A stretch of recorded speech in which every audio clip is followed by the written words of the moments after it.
Hello बच्चों, आपका हमारे चैनल हिंदी वाणी में स्वागत है। पिछले भाग में हमने पढ़ा था कक्षा 10वीं की पाठ्य पुस्तक स्पर्श का 15वां पाठ। पाठ का नाम है निदा फाजली द्वारा लिखा गया। अब कहाँ दूसरे के दुख से दुखी होने वाले। हमने यह पाठ भी पढ़ा था तथा इसके अभ्यास के प्रश्नोत्तर भी पढ़े। आज इस भाग में हम इसी पाठ से लिए गए बहुविकल्पीय प्रश्नोत्तर पढ़ेंगे। आइए हम प्रश्नोत्तर पढ़ते हैं।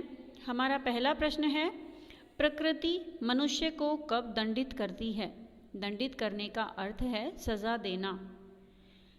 इसका सही उत्तर है, जब वह प्रकृति से अधिक छेड़छाड़ करता है तो प्रकृति उसे दंडित करती है, सजा देती है। अगला प्रश्न है, पशु पक्षी कहाँ मंडराते रहते हैं? बस्तियों के आसपास, पहाड़ों पर, जंगलों में या कहीं नहीं? इस प्रश्न का सही उत्तर है बस्तियों के आसपास, क्योंकि मानव ने अपने स्वार्थ के लिए, अपने आवास एवं उद्योगों के लिए जंगलों को साफ कर दिया, जिसकी वजह से पशु पक्षियों का प्राकृतिक आवास छिन गया एवं वो मानव बस्तियों के आसपास मंडराते रहते हैं। अगला प्रश्न है, बस्तियों को बसाने के लिए मनुष्य ने क्या किया? इसका सही उत्तर है जंगल काटे। अगला प्रश्न है, लेखक के अनुसार संसार में सब कुछ कैसा है? उत्तर है, संसार में सब कुछ नश्वर है। नश्वर का अर्थ है हर चीज़ एक न एक दिन नष्ट हो जाती है। नश्वर का अर्थ है वह जो नष्ट हो जाए। अगला प्रश्न है, प्रकृति में आए असंतुलन का क्या परिणाम है? उत्तर है दोनों। गर्मी में अधिक गर्मी पड़ना और असमय वर्षा होना, ये दोनों ही प्राकृतिक असंतुलन का परिणाम हैं। अगला प्रश्न है, कबूतर इधर उधर क्यों फड़फड़ा रहे थे? उत्तर है, दोनों अंडे टूट जाने के कारण कबूतर इधर उधर फड़फड़ा रहे थे। अगला प्रश्न है, समुद्र धीरे धीरे क्यों सिकुड़ रहे हैं? उत्तर है, क्योंकि उसकी ज़मीन पर इमारतें और मकान खड़े हो गए, इसलिए समुद्र धीरे धीरे सिकुड़ रहे हैं। अगला प्रश्न है, लेखक की माँ दरिया को क्या करने को कहती है? उत्तर है सलाम करने को। अगला प्रश्न है, मनुष्य ने अपनी बुद्धि से क्या खड़ा किया है?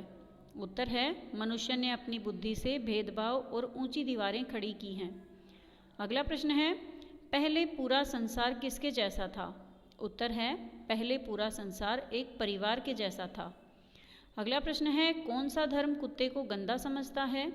उत्तर है, इस्लाम धर्म कुत्ते को गंदा समझता है। अगला प्रश्न है, नूह शब्द किस भाषा से लिया गया है? उत्तर है, नूह शब्द सिंधी भाषा से लिया गया है। अगला प्रश्न है, नूह का असली नाम क्या था? उत्तर है, नूह का असली नाम लश्कर था। अगला प्रश्न है, शेख अयाज के पिता की बाजू पर क्या रेंग रहा था? उत्तर है, चूंटा। अगला प्रश्न है, सिंधी भाषा के कवि कौन थे? उत्तर है, शेख अयाज सिंधी भाषा के कवि थे।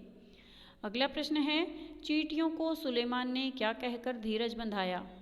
उत्तर है, सुलेमान ने चींटियों से कहा, मैं मुसीबत नहीं हूँ, रखवाला हूँ, मोहब्बत हूँ। अगला प्रश्न है, घोड़ों की टापों की आवाज़ किसने सुनी? उत्तर है, चींटियों ने।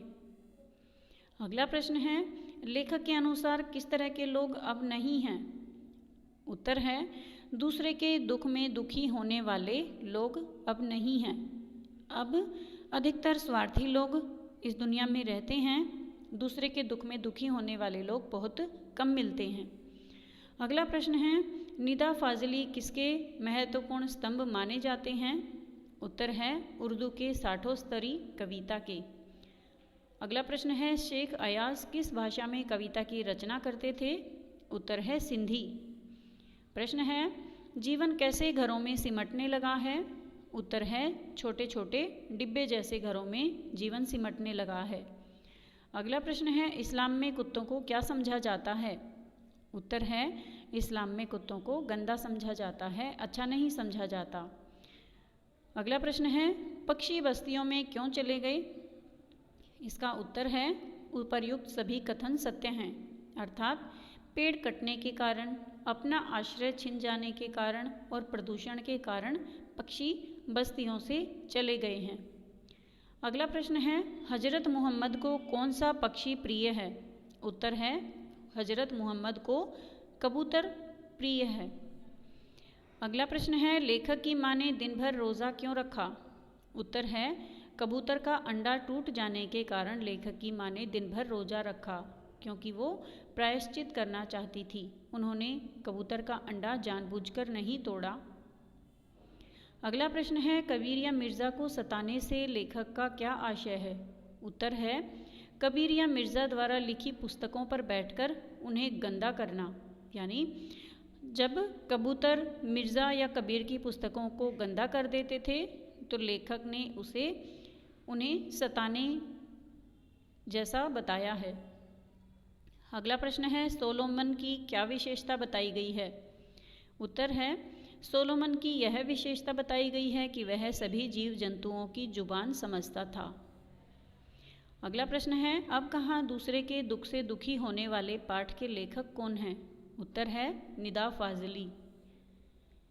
अगला प्रश्न है, सुलेमान कितने वर्ष पहले बादशाह थे? उत्तर है, ईसा से 1025 वर्ष पहले। अगला प्रश्न है, रास्ते में घोड़ों की टापों की आवाज़ सुनकर किसने कहा कि अपने अपने बिलों में चलो? उत्तर है, चींटियों ने। अगला प्रश्न है, शेख अयाज ने खाना खाते समय अपने बाजू पर क्या देखा? उत्तर है, एक च्योंटे को रेंगते हुए देखा।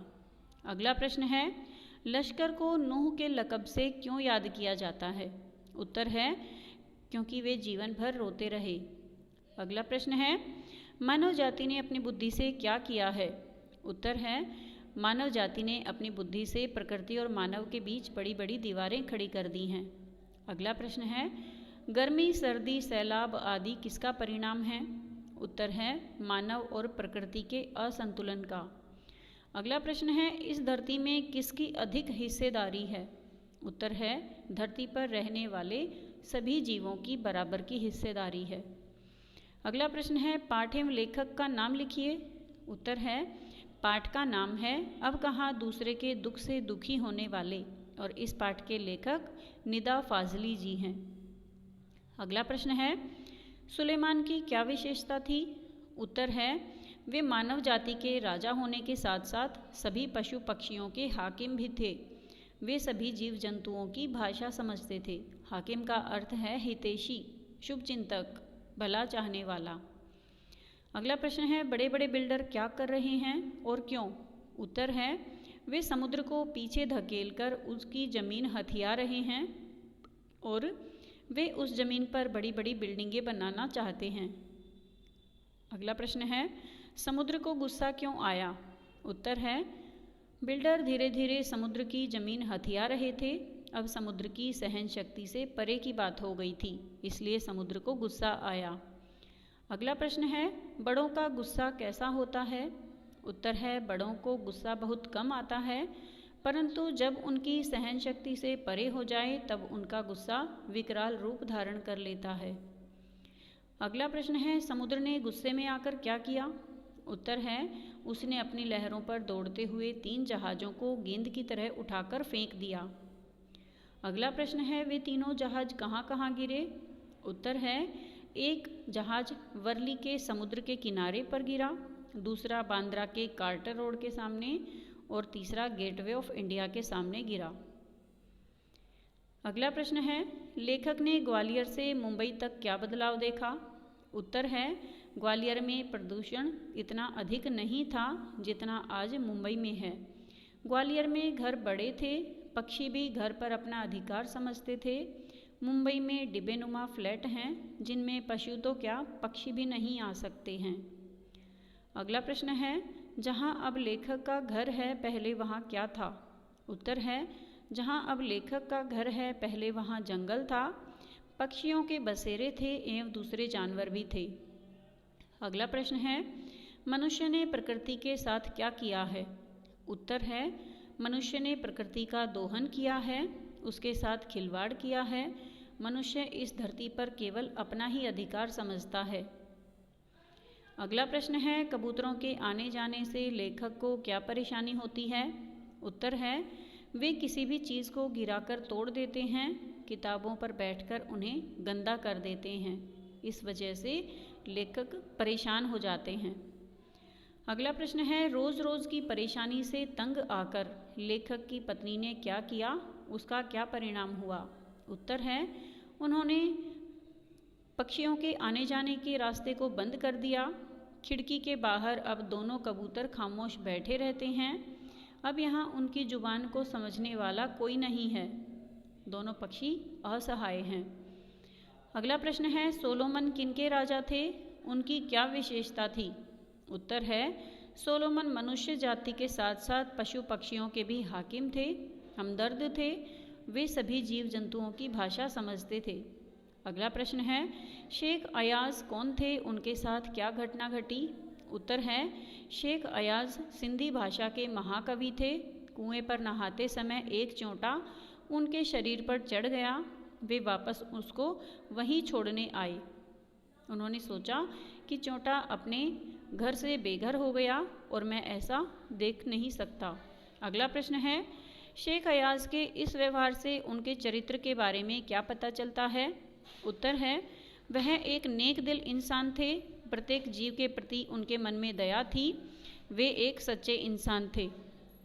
अगला प्रश्न है, नूह का जीवन भर रोते रहना क्या सिद्ध करता है? उत्तर है, नूह को अपनी गलती के कारण आत्मग्लानि हुई। सभी जीव परमात्मा की इच्छा से जीवन धारण करते हैं। हमें सबके साथ अच्छा व्यवहार करना चाहिए। यही नूह का जीवन हमें शिक्षा देता है।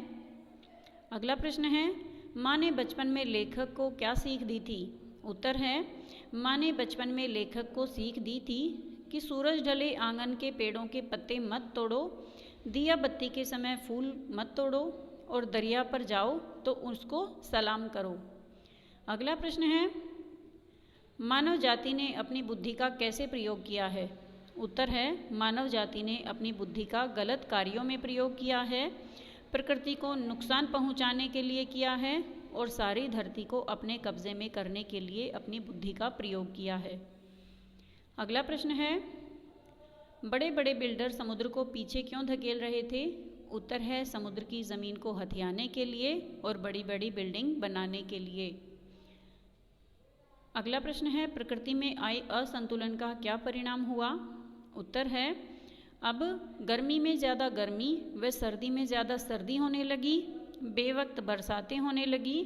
बाढ़, भूकंप, तूफान आदि मौसम के असंतुलन का परिणाम है। अगला प्रश्न है, बढ़ती आबादी का पर्यावरण पर क्या प्रभाव पड़ा? इसका सही उत्तर है, लोग अपनी आवश्यकताओं के लिए जंगल काट रहे हैं। जंगल काटने से पर्यावरण प्रदूषित हो रहा है। मौसम असंतुलन के कारण प्राकृतिक आपदाएं आती हैं। अगला प्रश्न है, डेरा डालने से आप क्या समझते थे? उत्तर है, किसी स्थान को कुछ दिन के लिए अपना निवास स्थान बना लेना, यही अर्थ है डेरा डालने से। डेरा डालने का सही अर्थ यही है कि किसी स्थान को कुछ दिन के लिए अपना निवास स्थान जब हम बना लेते हैं तो उसे कहा जाता है कि डेरा डाल लिया। लेखक का घर किस शहर में था? उत्तर है, ग्वालियर में। व्यक्ति की पहचान कैसे होती है? उसके स्वभाव से होती है। लेखक अब कहाँ रहने लगा है? लेखक अब मुंबई में रहने लगा है। चोंटा का घर कहाँ था? उत्तर है, चोंटे का घर कुएं के पास था। अगला प्रश्न है, समाज को किन लोगों ने गिराया है?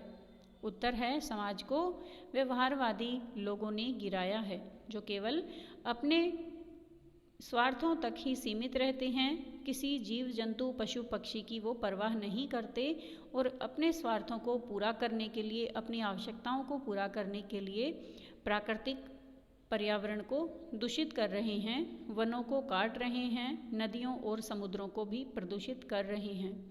उम्मीद है बच्चों आपको अभ्यास के ये बहुविकल्पीय प्रश्नोत्तर समझ में आ गए होंगे। यदि आपको यह वीडियो अच्छा लगा तो आप इसे अपने दोस्तों के साथ ज़रूर शेयर करें। यदि कोई सुझाव है तो आप हमें कमेंट करके कमेंट बॉक्स में बता सकते हैं। धन्यवाद।